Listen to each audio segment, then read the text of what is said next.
Добрый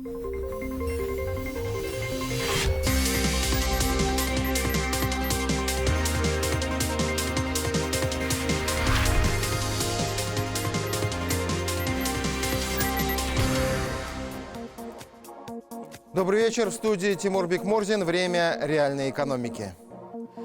Нам нужно выйти на темпы роста экономики не менее 5%. Задача по нынешней ситуации сверхамбициозная, но ее никто не отменял. Цель обозначена и в выступлениях президента России Владимира Путина, и кому, как не Татарстану, стать одним из локомотивов роста. На нефтехимический комплекс в этой связи особая надежда. Чем живет сегодня один из ведущих мировых производителей каучуков и пластиков – Нижнекамск нефтехим? Смотрите в этом выпуске.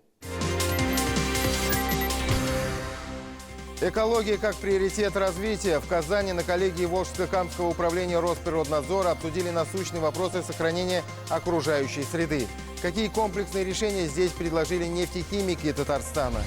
Интерпластика снова удивляет. Как в этом году прошел традиционный международный форум. И чем удивил всех Нижнекамск нефтехим? Наш специальный репортаж из Москвы. История в деталях. Как запускали 12 лет назад станцию очистки воды в Нижнекамске и как она работает сегодня. Все подробности от наших корреспондентов. Красивые, талантливые, креативные. В Нижнекамске прошел зональный тур конкурса «Женщина года».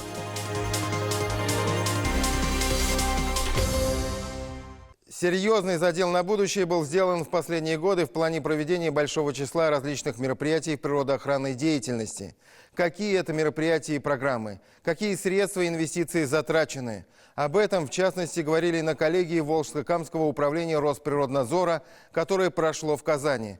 Руфина Мукминова с подробностями. Острые вопросы, связанные с природоохранными и экологическими мероприятиями в нашей республике, обсудили на заседании итоговой коллегии Волжско-Камского управления Росприроднадзора. Заседание прошло при непосредственном участии руководителя Федеральной службы по надзору в сфере природопользования Светланы Родионовой и президента Татарстана Рустама Минниханова. Особое внимание было уделено промышленным предприятиям Татарстана, а именно поиску новых путей для снижения количества выбросов в окружающую среду. Со своим докладом выступил генеральный директор группы компании «Таиф» Руслан Шигабудинов.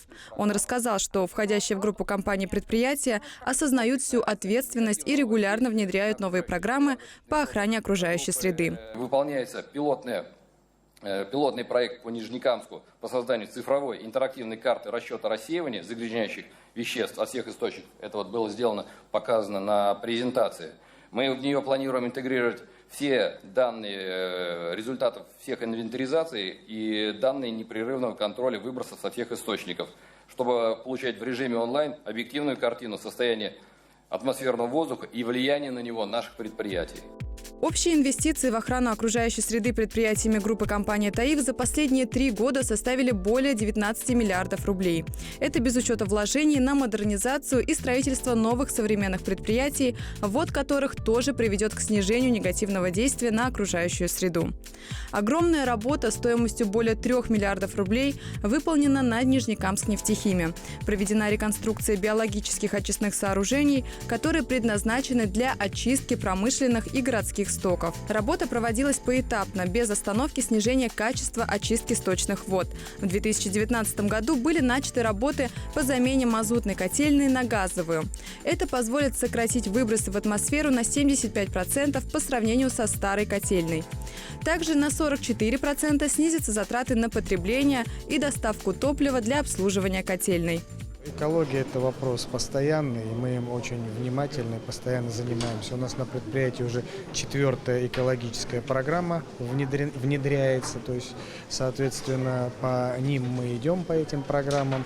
В ближайшие, прошедшие годы мы сделали очень много, но впереди еще более важные задачи – это и реконструкция действующих производств с целью уменьшения негативного воздействия, а также работа в в рамках законодательства, изменения, которые постоянно происходят.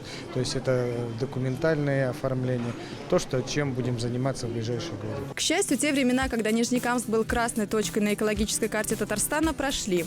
Сегодня это крупный промышленный город, отвечающий всем современным стандартам. Состояние атмосферного воздуха и питьевой воды в норме и постоянно контролируется. В том числе и благодаря реализации экологических мероприятий на Нижнекамск нефтехиме. Начиная с 2001 года предприятие реализует уже 4-ю экологическую программу, рассчитанную на 2014-2020 годы. В ее рамках реализовано 423 мероприятия, профинансировано порядка 7,2 миллиардов рублей. Благодаря принятым мерам удалось существенно улучшить экологию в регионе. Выбросы в атмосферу с 2001 года сократились на 68%, при увеличении выработки товарной продукции почти в 2 раза. Мы видим, какое напряжение было в Нижнекамске. Шаг за шагом мы эти вопросы тоже снимаем. Вот 2 раза, 2 этапа. Вот 3-й этап уже тоже трубопровод положили. Татарстан славится как промышленная республика, это факт. Но вместе с тем уровень вовлеченности самих предприятий в решение экологических проблем за последние годы увеличился в разы. Вводимые мощности отвечают экологическим стандартам. В завершение коллегии Светлана Родионова пожелала компаниям в этом году получить комплексные экологические разрешения и поблагодарила всех присутствующих за ответственное отношение к делу. Я бы хотела сказать спасибо за то, что вы не являетесь нашей острой болевой точкой на карте. Спасибо за то, что здесь живут грамотные, вдумчивые люди, любящие свою родину. Спасибо руководству республики за то, что очень много сил на это потрачено.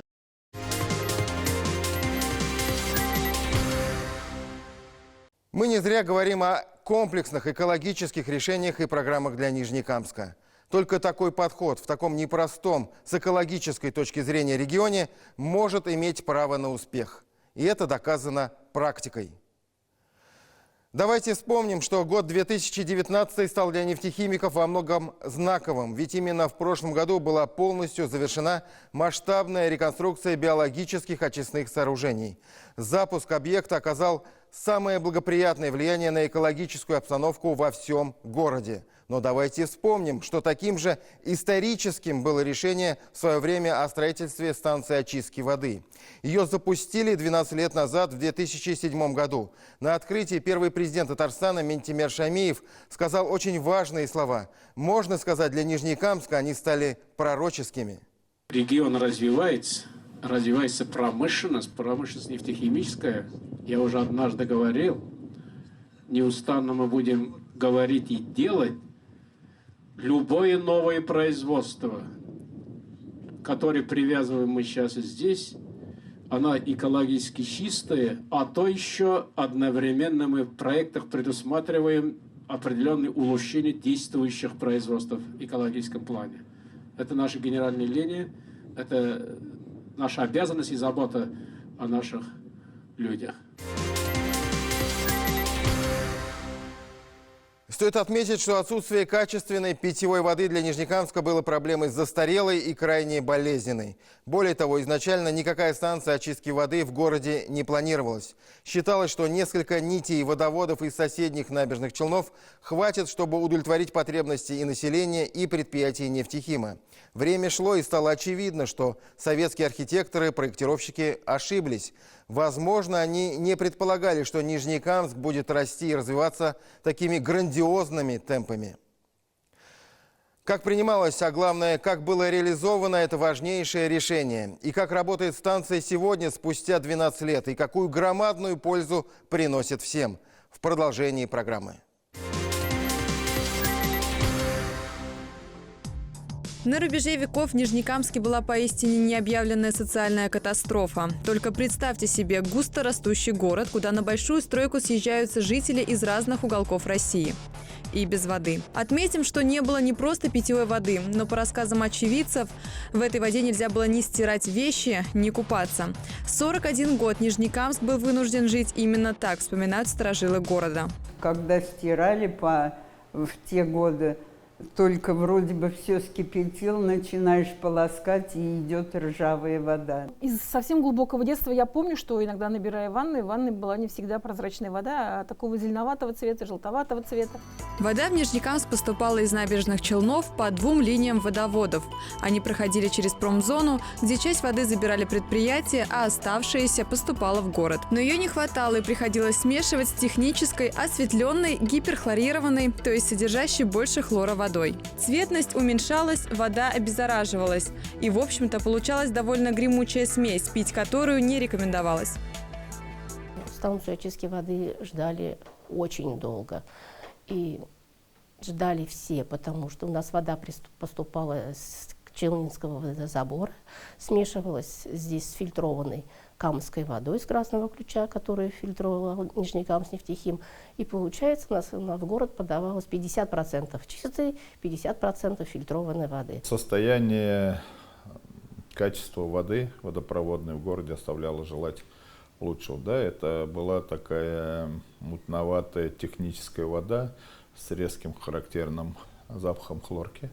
Но, в принципе, это было естественно, так как вода тогда для питья города и промузла подавалась, питьевого качества подавалась с города Набережные Челны по подземным трубопроводам. Остальные 50% это уже была техническая фильтрованная вода, которая приготавливалась здесь же на станции 3-го водоподъема, и ее, естественно, хлорировали, и дальнейшая вот такая смесь воды отправлялась в город Нижнекамск для уже питьевого назначения. Отсутствие качественной питьевой воды долгое время было одной из ключевых причин неблагоприятной эпидемиологической ситуации в Нижнекамске. Такая ситуация сохранялась вплоть до 2007 года. По данным Минэкологии Республики Татарстан за 2004 год видно, что употребление некачественной питьевой воды привело к росту числа болезней. Но достаточных средств на строительство станции очистки воды у города не было. Тогда, при личной поддержке и контроле первого президента Татарстана Ментимира Шаймиева, проблема стала решаться. Предполагалось, что 40% стоимости строительства возьмет на себя республиканский бюджет, оставшиеся 60% – Нижнекамск-Нефтехим, входящий в группу компаний «Таиф». Процент нестандартных проб по микробиологическим показателям доходил до 30%. То есть каждая, практически третья проба у нас была нестандартной по микробиологии. Плюс аварии. Плюс, значит, химический состав. Были данные довольно-таки сжатые сроки, порядка 6-7 месяцев, чтобы завершить эту работу. Люди работали, в общем, ну, скажем, на износ, и день и ночь мы там торчали. В общем, нужно было сделать все быстро, хорошо и правильно. Деловые партнеры Таифа знают, если в группе компаний дали слово, то обещание будет выполнено в полном объеме и точно в срок. Так было всегда. Как результат, 20 ноября 2007 года станция очистки воды Нижнекамск-Нефтехим была готова к вводу в эксплуатацию. Изменение качества питьевой воды жители Нижнекамска не заметить просто не могли. Она и по цвету, и по вкусу совершенно отличалась. Станция очистки воды Нижнекамск-Нефтехим группы компаний «Таиф» является жемчужиной города Нижнекамска. Наш колодец с чистой питьевой водой. На станции предусмотрено 5 стадий очистки для получения питьевой воды согласно нормам Санпин. Качество питьевой воды контролирует аккредитованная лаборатория нашего предприятия. Подобных станций в России всего 3. Это уникальная технология, когда из воды удаляются все микробы и бактерии, при этом сохраняются необходимые для организма микроэлементы. Добиться такого результата позволяет 5-ступенчатая очистка воды. Уникальность заключается в том, что на первом этапе применены установки ультрафиолетового обеззараживания, которые помогают избавиться от микробиологии, вирусов, если таковые присутствуют. И на финальной стадии это угольные фильтры, которые способствуют доочистке, способствуют удалению из воды нефтепродуктов, фенолов, поверхностно-активных веществ, ну и практически всех неорганических, органических соединений, которые могут присутствовать. Группа компании «Таиф» на протяжении всего времени с момента запуска станции очистки воды продолжает вкладывать средства в своевременное обновление оборудования и замену фильтров, фактически инвестируя в развитие Нижнекамска. В 2019 году по указанию руководства группы компаний «Таиф» Разработана программа до 2022 года замена активированного угля в 11 фильтрах на сумму 115 миллионов 323 тысячи рублей. Вода со станции выходит чистая, прозрачная и безопасная. Но далеко не всегда она такой же чистой доходит до квартир нижнекамцев. Вода у нас на выходе получается такого качества, что ее можно спокойно пить и не кипяченую. Ну, естественно, здесь. Потому что между нами и городом еще километры и километры труб. Там она может что-то и набрать. Сегодня, конечно, систему водоснабжения ремонтируют, и ситуация в городе стала лучше. Однако работы впереди еще много. И вопрос можно будет считать закрытым только тогда, когда качество воды в кружке у потребителя будет таким же, как и на станции очистки воды.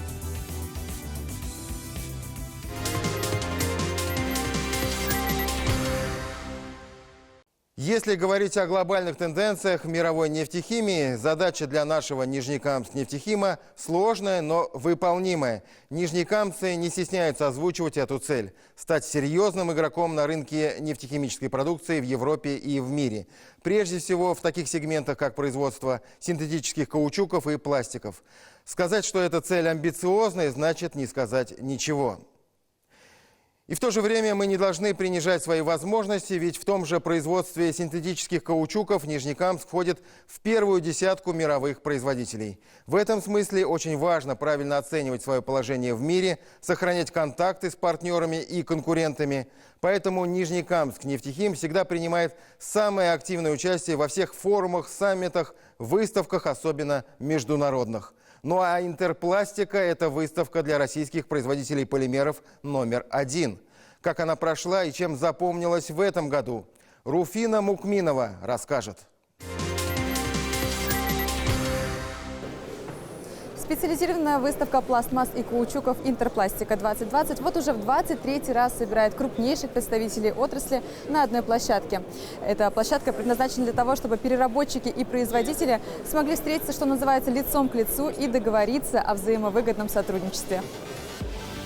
Интерпластика – это всегда грандиозно и масштабно. Это смотр лучших достижений в области полимерной продукции. В этом году география выставки стала еще шире. В ней приняли участие более 700 экспонентов из 30 стран мира. В 14 раз в ней принимает участие Нижнекамск нефтехим. Профицит выпуска полимеров России привел к тому, что их производители стали более внимательными к запросам потребителей, делая свой продукт все более специализированным. Следуя этому тренду, один из крупнейших поставщиков пластиков и каучуков России, Нижнекамск нефтехим представил несколько новых марок своей продукции на наиболее знаковой в отрасли выставке. В этом году на Интерпластике мы сфокусированы на мелких и средних переработчиков. Сегодня государства и банки предлагают выгодные условия для их создания, и нам необходимо поддержать выбор их марочного ассортимента в выгодных условиях и стабильными поставками сырья. Как отмечают Нижнекамск нефтехимы, компания, занимая ведущие позиции по выпуску синтетических бутиловых каучуков и пластиков, может удовлетворить спрос как на базовые марки полимеров и каучуков, так и разработать специфические варианты под конкретного покупателя.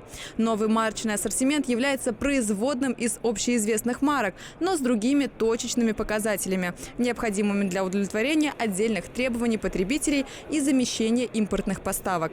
Например, если уже более 3 лет рынок хорошо знаком с маркой линейного полиэтилена низкой плотности с показателем текучести расплава 3, который был разработан для производства стрейч-пленок и в рамках программы «100 лучших товаров России 2019» стал лауреатом федерального конкурса, то сегодня компания освоила производство линейного полиэтилена низкой плотности с показателем текучести расплава меньше 1 для производства высокопрочных пленок и геомембран. Можно с уверенностью сказать, что 4 дня, проведенные на выставке специалистами компании, прошли более чем плодотворно. На стенде прошло более 70 различных переговоров и встреч с переработчиками. В основном это 2 вида переработчиков. Это те, кто купил только что оборудование и ищет поставщика сырья, и те, кто мониторит рынок поставщиков. Соответственно, по результатам будет приниматься решение о покупке оборудования либо выбора поставщика. В любом случае для обеих групп переработчиков у нас есть взаимовыгодные долгосрочные предложения, которые их удовлетворят. Мы с прошлого года налаживаем контакт по работе с поставкой сырья для нашего производства барьерных пленок. В прошлом месяце мы подписали контрактное соглашение, и сегодня мы расставили все точки над «и», в принципе, готовы сотрудничать. Интерес к стенду Нижнекамск-нефтехима проявляют посетители с разных уголков мира. Тут и проверенные партнеры татарстанского производителя, и новые компании. Преимущество этой выставки в том, что здесь потенциальные партнеры не просто обмениваются контактами, но достигают определенных договоренностей. По поводу этой компании у меня большие планы. Я из Индии. Индия – крупный покупатель полимеров. Нижнекамск-нефтехим производит полимеры. Я хочу импортировать их из России в Индию.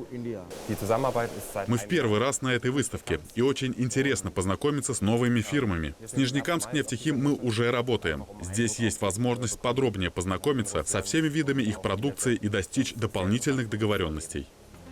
Во время работы выставки нефтехимики приняли также участие в насыщенных программах, охватывающих ключевые моменты полимерной и упаковочной отраслей с участием российских и зарубежных экспертов.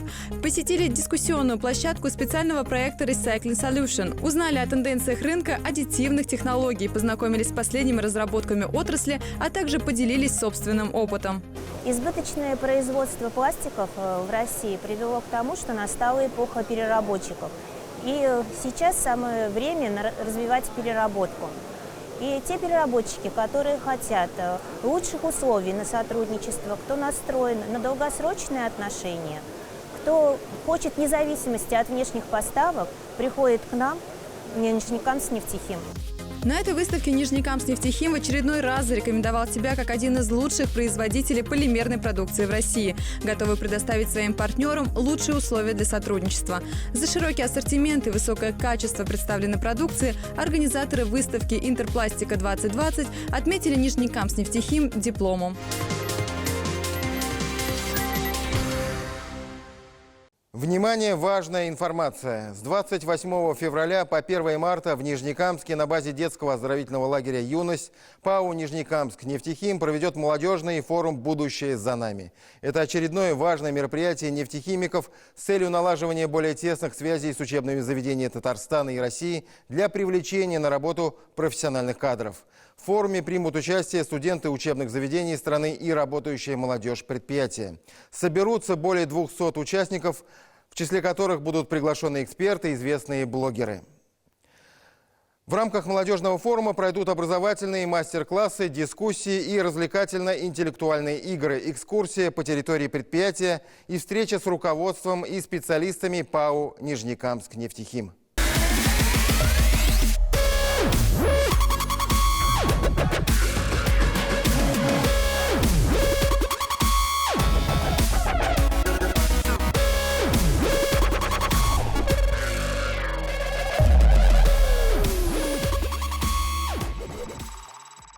Ну и в завершении программы небольшой калейдоскоп из жизни нефтехимиков. Вне производства их будни также интересны, насыщены и полны яркими событиями. О том, как прошел зональный этап республиканского конкурса «Женщина года, мужчина года. Женский взгляд» в Нижнекамске с участием представительниц Нижнекамск-нефтехима в нашем материале.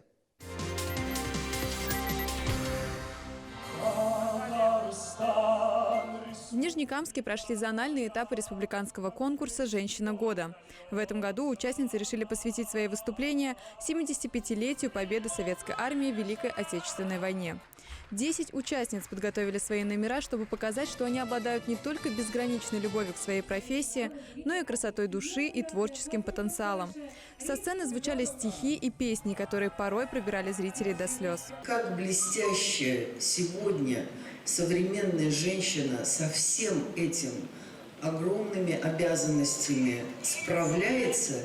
И справляется не просто там очень тяжело, неся этот груз, а как-то очень талантливо, не показывая никому виду, сохраняя при этом и красоту, и доброту.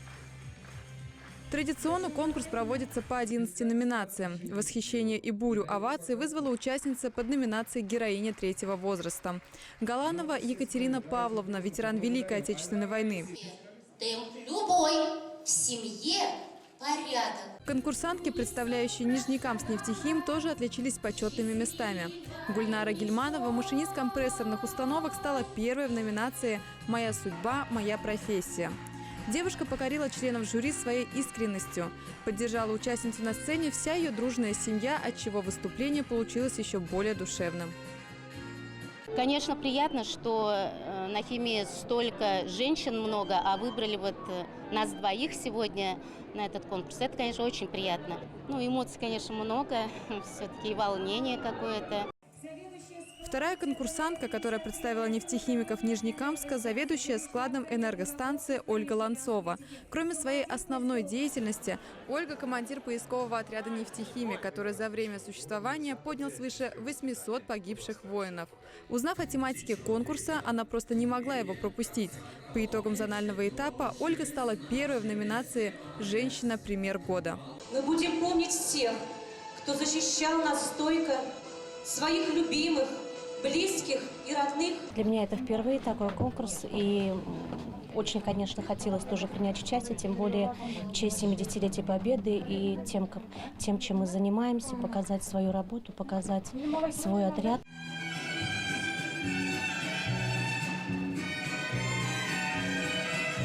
Такие разные и такие талантливые. Зональный этап конкурса «Женщина года» в Нижнекамске показал, что женщины всех профессий достойны наград и признания. По итогам показательных выступлений все 10 участниц прошли в следующий этап. Финал конкурса пройдет в Казани с участием руководства республики в канун Международного женского дня. Материал подготовлен при содействии холдинга «Нефтехим Медиа».